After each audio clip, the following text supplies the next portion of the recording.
Imagina una autopista en plena noche. Una gasolinera en medio de la nada. Un enorme camión se detiene en la oscuridad y un hombre de aspecto completamente normal sale de la cabina. Pero tras esa apariencia tranquila se esconde un hombre que lleva años utilizando las carreteras estadounidenses como coto de caza. Sus víctimas son mujeres, a quienes el sistema apenas presta atención. Sin hogar. Sin protección. Sin nadie que los busque de inmediato. Y es precisamente por eso que cree que nunca lo atraparán. Esta es la historia de Thomas Charles Coldan, camionero, asesino en serie y el hombre que más tarde sería conocido como el estrangulador interestatal. Imagina que estás en una gasolinera en medio de la nada, de madrugada. Un enorme camión se detiene cerca. Un hombre grande, con el rostro inexpresivo y la mirada fría, sale de la cabina. Nadie lo conoce. Pero ya ha estado aquí antes. Lo que nadie sospecha es que este hombre es un asesino en serie que ha utilizado las carreteras de Estados Unidos como coto de caza durante más de 2 décadas. Este es el caso de Thomas Charles Coldan, conocido como el estrangulador interestatal. En la madrugada del 26 de julio de 2005, en la ciudad de Toledo, Ohio, la policía respondió a una llamada anónima sobre un fuerte olor proveniente de un terreno industrial abandonado cerca de Detroit Avenue. Al llegar, los agentes encontraron el cuerpo de una anciana en avanzado estado de descomposición, parcialmente cubierto de basura y madera. Había sido estrangulada. Unos días después, la víctima fue identificada como Melissa Ann Weber, de 37 años. Melissa fue vista por última vez cerca de una parada de camiones, en una zona frecuentada por camioneros. No tenía domicilio fijo y, según se informó, padecía problemas de adicción. No se sabía que tuviera enemigos ni pareja violenta. El caso se abrió como un asesinato, pero sin testigos y sin cámaras, la investigación rápidamente llegó a un punto muerto. Durante la recolección de pruebas, los científicos forenses lograron extraer una muestra de ADN del cuerpo. La muestra se envió a la base de datos CODIS. El resultado cambió el rumbo del caso. El perfil genético coincidía con el de un hombre de 44 años llamado Thomas Charles Coldan, residente de Akron, Ohio. Era camionero y había trabajado durante años para empresas de transporte regionales. No tenía antecedentes penales. Su nombre no figuraba en la investigación preliminar del asesinato. La policía de Toledo contactó a las autoridades de otras ciudades del estado en busca de posibles conexiones. Pronto surgió el nombre de otra víctima, Jackie Simpson. Fue hallada muerta el 14 de octubre de 2000 en un cobertizo industrial abandonado, también en Toledo. Tenía 32 años. La causa de la muerte fue estrangulamiento. Su cuerpo fue encontrado bajo un montón de basura en condiciones casi idénticas a las de Melissa Weber. En su momento, el caso de Jackie Simpson fue desestimado por falta de pruebas. No se hallaron pruebas forenses sólidas. Pero ahora, con el nuevo enfoque, los investigadores compararon la escena del crimen, las circunstancias, el tipo de víctima y el patrón. Todo coincidía bastante bien. Los agentes comenzaron a investigar el historial de viajes de Thomas Coldan. Descubrieron que, entre 2000 y 2005, trabajó como conductor nocturno para varias empresas, pasando con frecuencia por zonas industriales de Ohio, Nueva Jersey, Pensilvania y Nueva York. Dormía en su camioneta. Casi nunca se hospedaba en moteles. El siguiente paso era localizarlo. Durante varias semanas, agentes encubiertos siguieron sus rutas. No lo arrestaron de inmediato. Querían comprobar si el patrón se repetiría. Querían saber si había más víctimas. Y sí, las había. Tras el descubrimiento de Melissa Weber en 2005 y su conexión con el caso de Jackie Simpson en 2000, los detectives de Toledo y Akron comenzaron a investigar no solo casos de asesinatos sin resolver, sino también las rutas que Thomas Charles Coldan había recorrido durante sus años como camionero nocturno. En septiembre de 2005, semanas después del hallazgo del cuerpo de Melissa Weber, Calvin fue finalmente arrestado en Toledo. Durante el interrogatorio, los agentes le mostraron los resultados de la prueba de ADN. Al principio, Calvin lo negó todo. Dijo que no conocía a la víctima, que muchas mujeres se acercaron a los camiones y que no podía recordarlas a todas. Pero las pruebas eran claras. Y entonces ocurrió lo inesperado. Calvin empezó a hablar. En una confesión que duró horas, afirmó haber asesinado a varias mujeres en diferentes estados. Describió los encuentros sin emoción alguna, recordando fechas aproximadas, lugares e incluso la ropa que llevaban algunas de las víctimas. Dijo que las eligió por la oportunidad que se les presentó. Mujeres vulnerables. Muchas vivían en la calle o tenían adicciones. Generalmente se encontraban cerca de paradas de camiones o zonas industriales. Uno de los casos que confesó fue el asesinato de Jackie Simpson, cuyo cuerpo fue hallado el 14 de octubre de 2000 en un cobertizo en Toledo. La descripción de Calvin coincidía con detalles de la escena del crimen, incluyendo objetos que nunca se habían hecho públicos. Luego habló de otra víctima, Jenny Crutchfield, de 36 años, que desapareció en Nueva Jersey en 2001. Su cuerpo fue hallado semanas después en un solar baldío cerca de una carretera muy transitada. En aquel momento, las autoridades no la habían vinculado con ningún sospechoso en concreto. Calvin describió el lugar exacto donde dejó el cuerpo y cómo la conoció cerca de una parada de camiones en Nueva York. Pero lo más inquietante fue que Calvin no recordaba todos los nombres. Admitió haber matado a más mujeres, probablemente entre 7 y 10, y que simplemente los había olvidado. Según dijo, algunos no eran de Ohio. Ni siquiera conocía los nombres de algunos. Hasta ese momento, había confesado un total de 7 asesinatos, pero solo 3 estaban completamente documentados: Jackie Simpson, Melissa Ann Weber y Jenny Crutchfield. El resto estaban dispersos en diferentes estados. Fragmentos de casos. Cuerpos sin nombre. Víctimas que nunca fueron reportadas como desaparecidas. Entonces la policía se dio cuenta de que se enfrentaba a un asesino en serie que llevaba operando al menos 5 años, moviéndose libremente por las carreteras estadounidenses, eligiendo víctimas invisibles para el sistema y sin dejar rastro alguno, salvo sus cuerpos. Tras su detención, Thomas Charles Codan siguió revelando detalles. No solicitó un abogado de inmediato. No intentó negociar. Simplemente habló. No parecía agitado. No mostró remordimiento alguno. Relató con meticulosa serenidad lo que había hecho y dónde. Uno de los asesinatos más brutales que confesó fue el de Sabrina Marie Houston, de 37 años, quien desapareció en Toledo en 2003. Fue vista por última vez en una zona cercana a una planta de reciclaje industrial. En aquel momento no se realizó ninguna búsqueda oficial y su cuerpo nunca fue encontrado. Calvin declaró que recogió a Sabrina en su camioneta y le ofreció dinero a cambio de compañía. Cuando ella intentó bajarse antes de llegar al punto acordado, él la golpeó y la estranguló. La dejó en un contenedor de chatarra entre láminas de metal oxidadas.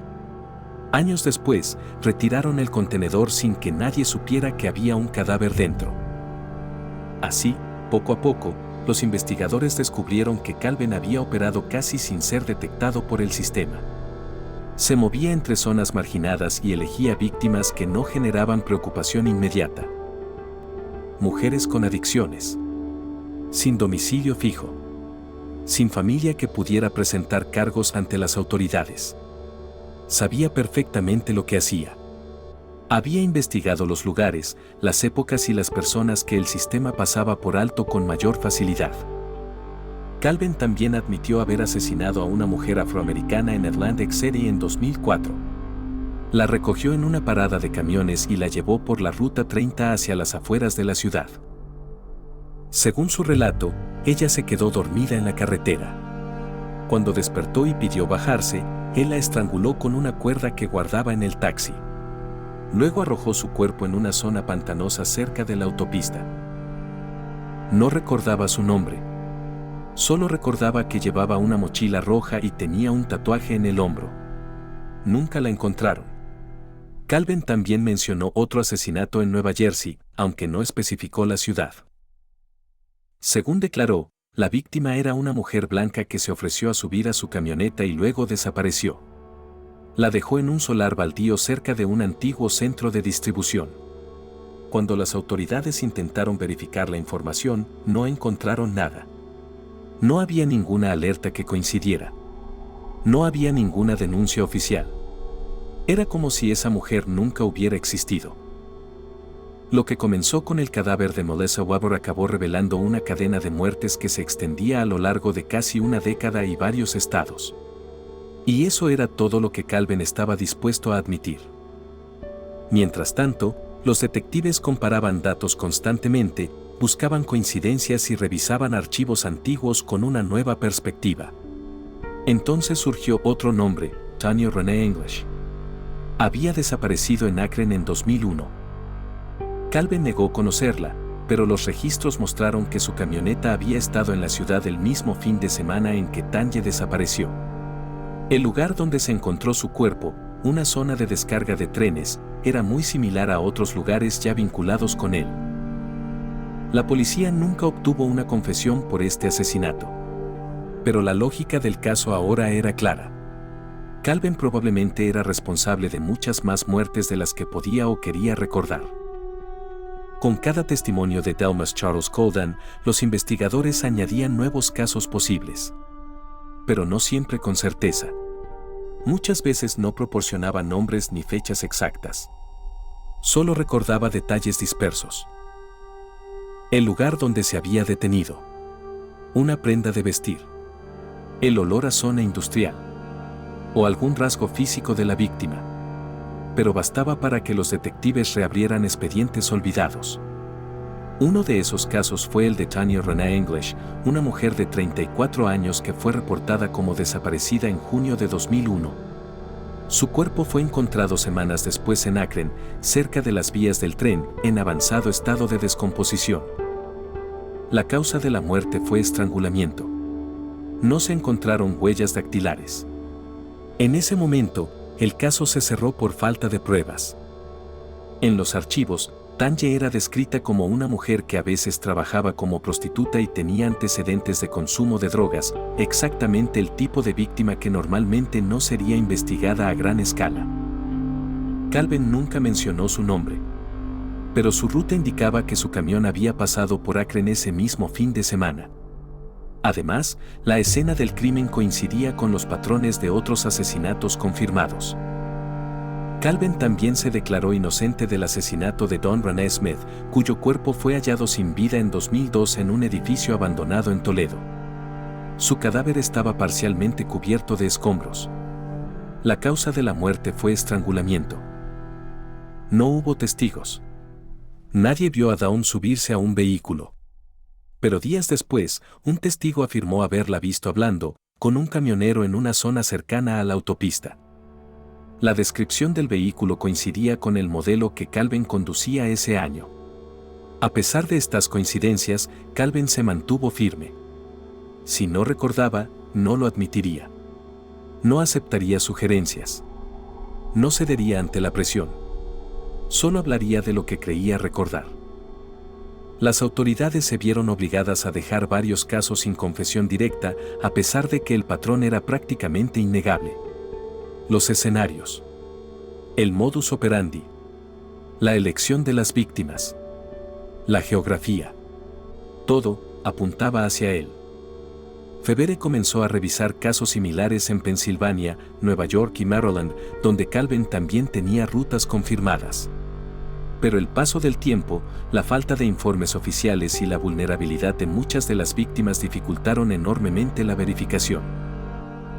Mientras tanto, los científicos forenses trabajaban para extraer ADN de las escenas del crimen aún conservadas.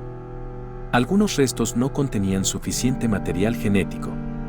Otros estaban demasiado contaminados. Pero en un caso, lo lograron.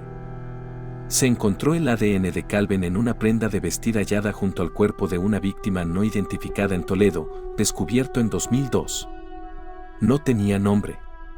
Fue enterrada como una persona sin identificar. Pero, por primera vez, existía una conexión física entre ella y su agresor. Mientras tanto, Calvin permanecía detenido, sin derecho a fianza, a la espera del juicio. No parecía preocupado. Se mostraba tranquilo, incluso educado, en cada comparecencia ante el tribunal. Pasaba horas en su celda leyendo o durmiendo. No se disculpó. No mostró ninguna molestia. No pidió explicaciones. Cuando uno de los policías le preguntó si creía que alguna vez lo atraparían, respondió con una sola frase: no, porque a nadie le importaban. En 2006, un año después de su arresto, Dalmas Charles Coldan fue finalmente acusado formalmente de los asesinatos de Jackie Simpson, Melissa Ann Weber y Jenny Crutchfield. Estos fueron los 3 casos en los que hubo confesiones directas y pruebas físicas contundentes. Aunque mencionó otros delitos, la fiscalía decidió centrarse en los casos con las pruebas más contundentes para asegurar una condena. El juicio no duró mucho.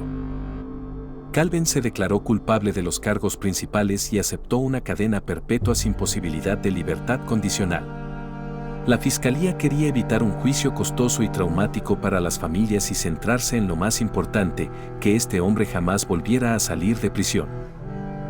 Pero para muchos investigadores, el resultado quedó incompleto. Si bien el tribunal cerró oficialmente 3 casos de asesinato, los informes del FBI indicaron que Dalmas Coldan pudo haber asesinado al menos a 10 mujeres y posiblemente a más. Muchos de ellos nunca fueron identificados. Otros ni siquiera fueron reportados como desaparecidos. Durante su tiempo en prisión, Calvin escribió una carta al Toledo Blade en la que mencionaba haber cometido errores durante sus años en la carretera. En la misma carta, insinuó que no todas sus víctimas habían sido descubiertas y que no todas sus confesiones habían sido tomadas en serio. El caso se convirtió en un ejemplo de uno de los perfiles más peligrosos de asesinos en serie, aquellos que eligen víctimas invisibles. Personas que no aparecen en las noticias. Personas sin red de apoyo. Personas cuya desaparición a menudo ni siquiera se denuncia. Calvin lo sabía. Se aprovechó de ello. Durante más de una década, se movió por todo el país con impunidad, ocultando sus crímenes en la clandestinidad, en las rutas nocturnas. Hoy, Dalmas Charles Coldan, con más de 60 años, cumple cadena perpetua en una prisión de máxima seguridad en Ohio. No ha vuelto a hablar con la prensa ni ha hecho nuevas confesiones.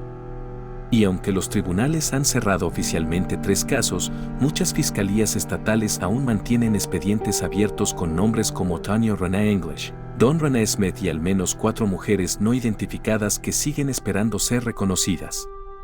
El daño ya está hecho. Pero la historia queda incompleta. Porque cuando un asesino elige víctimas que nadie busca, monstruos como Calvin pueden matar durante años sin que el mundo se dé cuenta. La historia de Dalmas Charles Coldan es aterradora, no solo por el número de víctimas. Es aterradora porque demuestra la facilidad con la que algunas personas pueden desaparecer de la vista pública. Mujeres sin hogar. Mujeres con adicciones. Mujeres sin familia que les exija respuestas. Y fue en ese silencio donde Calvin encontró su tapadera.